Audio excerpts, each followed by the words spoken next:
बता दें कि आज प्रधानमंत्री मोदी ने डिजिटल वर्जन लॉन्च किया और ये डिजिटल एडिशन था रामचरितमानस का।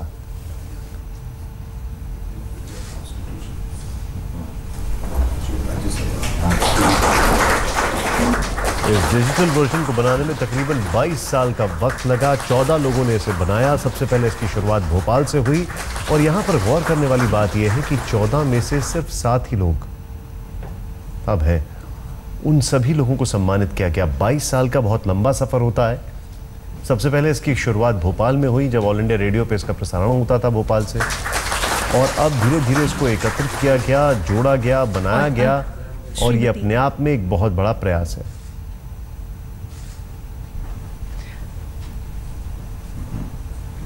अब श्रीमती जयश्री थत्ते जी से निवेदन करेंगे, कृपया मंच पर पधारें।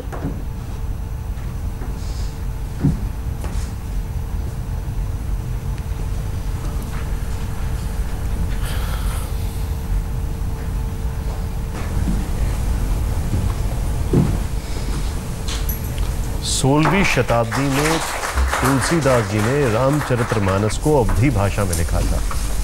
संस्कृत के विख्यात पंडित थे, संस्कृत के विख्यात ज्ञाता थे, बावजूद इसके लोगों की आम बोलचाल की भाषा में रामचरितमानस का अवधी भाषा में वर्णन किया गया था।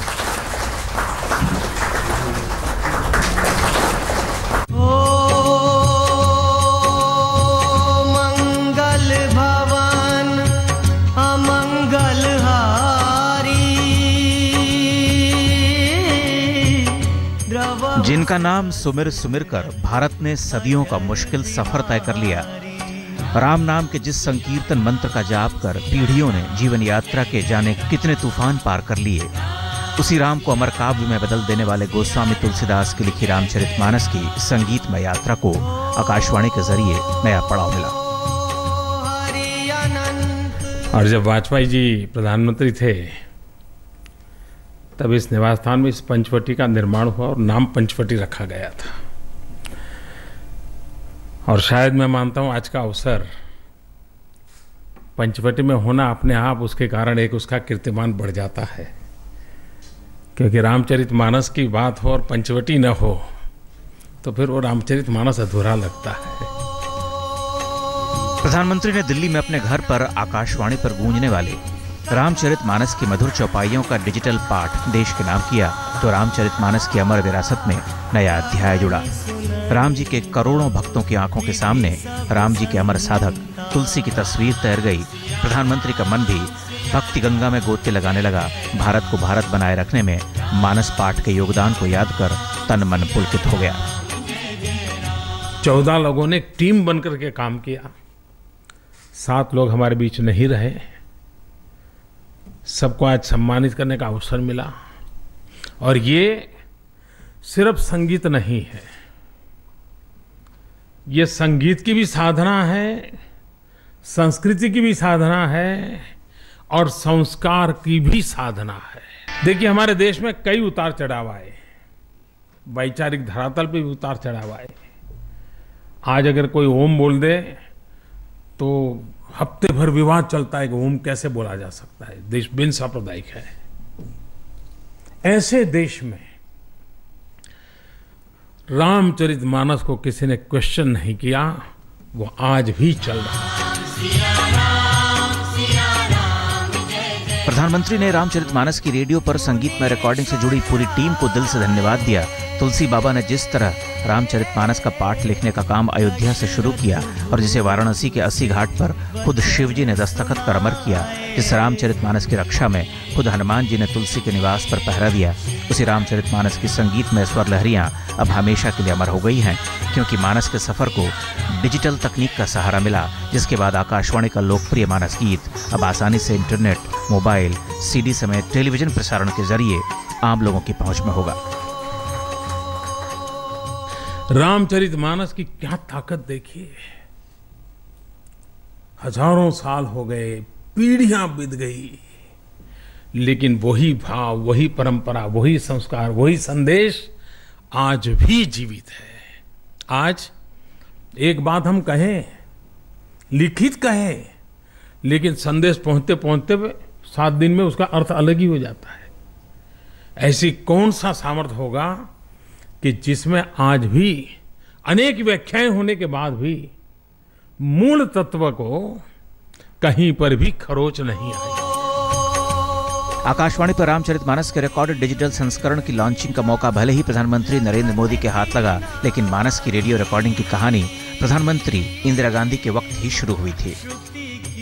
बताते हैं कि साल 1980 में प्रधानमंत्री इंदिरा गांधी की हरी झंडी के बाद आकाशवाणी भोपाल केंद्र के निदेशक समर बहादुर सिंह ने रामचरितमानस की रिकॉर्डिंग शुरू कराई, जिसके लिए देश भर के 14 लोक गायकों का चयन किया गया। बीच में रामचरितमानस की रिकॉर्डिंग का काम ठंडे बस्ते में चला गया, लेकिन जैसे ही रिकॉर्डिंग के कुछ हिस्से सुबह सुबह आकाशवाणी पर गूंजने लगे, इस कार्यक्रम की लोकप्रियता ने रेडियो की जरूरत को घर घर में और बढ़ा दिया। नतीजा ये निकला कि सरकार ने पूरी रामचरितमानस ग्रंथ की रिकॉर्डिंग के प्रोजेक्ट को मंजूरी दे दी और तभी से घर घर में हर सुबह आकाशवाणी का प्रारंभ ही रामचरितमानस की चौपाइयों से होता है और सिलसिला आगे भी चलता रहा। रामचरितमानस की उसी भावपूर्ण यात्रा को डिजिटल इंडिया के इस नए जमाने में नई पहचान मिली है। सवाल है कि राम की जिंदगी ने भारत में जिस परिवार यात्रा की पवित्रता को बनाए और बचाए रखा, उसकी अविरलता को क्या आगे भी जस का तस बनाए और बचाए रखा जा सकेगा? आज तक ब्यूरो। रामचरितमानस ने देश के जन जन में अमिट छाप छोड़ी है। इसकी डिजिटल यात्रा भी अद्भुत है। रेडियो पर रामचरितमानस का जो पाठ 80 के दशक में शुरू हुआ, तो उसकी अमिट यादें आज भी लोगों के मन में जादू जैसा असर करती हैं। इसी तरह से टीवी पर भी 90 के दशक में रामायण धारावाहिक ने गजब का असर छोड़ा है। 22 साल करीब ये साधना कम नहीं होती थी। 14 लोगों ने एक टीम बनकर के काम किया।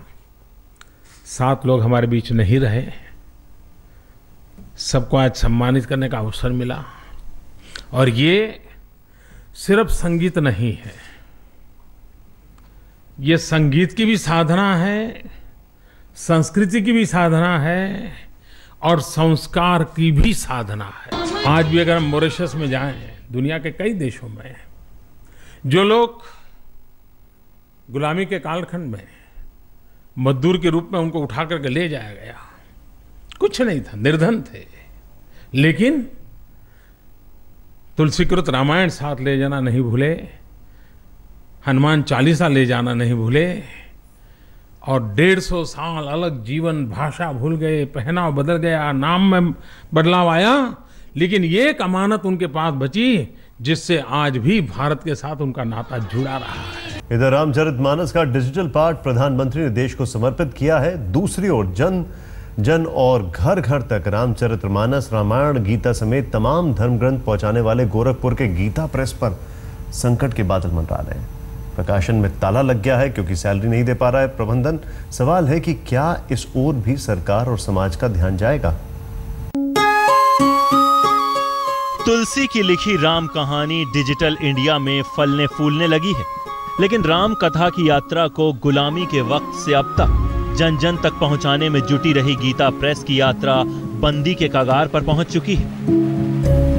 गोरखपुर में गीता प्रेस पर ताला लटक चुका है। बेहद सस्ती दरों में धार्मिक पुस्तकों की छपाई का काम बंद है क्योंकि कर्मचारी हड़ताल पर हैं और प्रबंधन के पास इतना पैसा नहीं कि महंगाई के इस जमाने में सैकड़ों कर्मचारियों के मन के मुताबिक पगार बढ़ा सके। तो सवाल है कि बाजारवाद की आंधी में क्या रामचरितमानस और तमाम धार्मिक पुस्तकों का प्रकाशन भी बाजार की मानसिकता रखने वाले प्रकाशन उद्योग के जरिए ही किया जाएगा? क्योंकि 1923 में जयदयाल गोयंका ने जिस गीता प्रेस की बुनियाद रखी थी, वहीं रहकर हनुमान प्रसाद पोद्दार की भी आध्यात्मिक यात्रा आगे बढ़ी।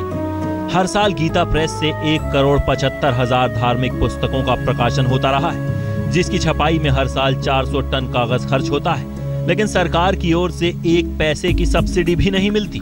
वहीं महंगाई के बावजूद 2 रुपए से 20 रुपए और 40 रुपए की सस्ती कीमत पर गीता प्रेस रामायण के साथ गीता समेत तमाम धर्म ग्रंथों के हर तरह के संस्करणों का पवित्र भाव से प्रकाशन करता आया है। सवाल सिर्फ सरकार के सामने नहीं है, सवाल समाज के सामने है और उन धर्म धुरंधरों के सामने भी है जो राम के जरिए अपनी दुकान तो चलाते हैं, लेकिन राम के जीवन के प्रचार प्रसार से जुड़े बेहद अहम गीता प्रेस की बिगड़ी हालत देखकर जिनके दिल में दर्द नहीं उठता।